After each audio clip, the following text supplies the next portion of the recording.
le gouvernement a décidé de passer à l'offensive sur le front médiatique. En effet, 24 heures après la déclaration de politique générale par le Premier ministre à l'Assemblée nationale, le nouveau porte-parole du gouvernement a tenu une conférence de presse pour assurer le service après-vente de cette communication. Vie chère, concertation politique, CNI, recensement ont été, entre autres, abordés. Très en verve, face à la presse nationale et internationale à Gabon, première à l'auditorium de la maison Georges Rouiri, le 25 janvier dernier. Yves-Fernand Manfouombi a rappelé les 12 actions prioritaires énoncées par le chef du gouvernement.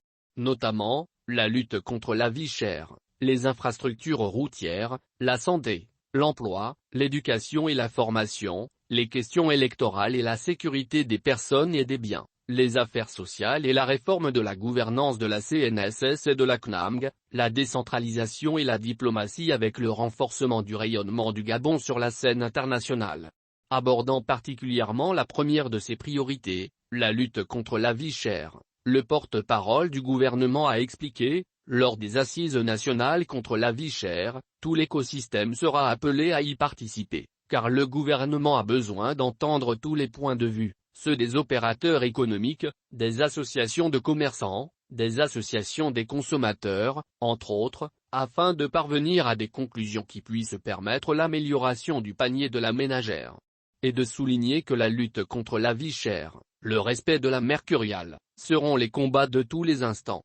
S'expliquant sur la concertation politique à venir, Yves-Fernand Manfouombi a précisé que le gouvernement, suite aux très hautes instructions du président de la République, mettrait tout en œuvre pour mener à bien cette concertation. Le 31 décembre dernier, en effet, Ali Bongo Ondimba annonçait l'organisation de cette concertation. Depuis lors, la plupart des acteurs politiques et la société civile se sont employés à réagir plutôt positivement sur cette question.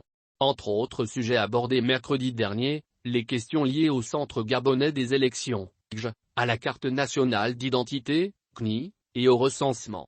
Le renouvellement du bureau de il sera effectif le 30 janvier au plus tard, tandis que l'établissement de la CNI sera effectif très prochainement. Pour qui concerne le recensement de la population, il a débuté le 23 janvier dernier dans sa première phase. Les opérations s'étendront bientôt dans le Grand Libreville et l'intérieur du pays, a laissé entendre l'élu de la Dola. De manière globale, le porte-parole du gouvernement a affirmé que sous la houlette du Premier ministre, le gouvernement mettrait tout en œuvre pour appliquer les instructions du chef de l'État et répondre aux attentes des populations. Les médias et l'opinion attendaient, pour en juger, cette première sortie du nouveau porte-voix de l'équipe gouvernementale. C'est la démonstration, selon le rédacteur en chef d'Afrique Info, que le gouvernement passe à l'offensive et tient à expliquer les principaux axes de son action.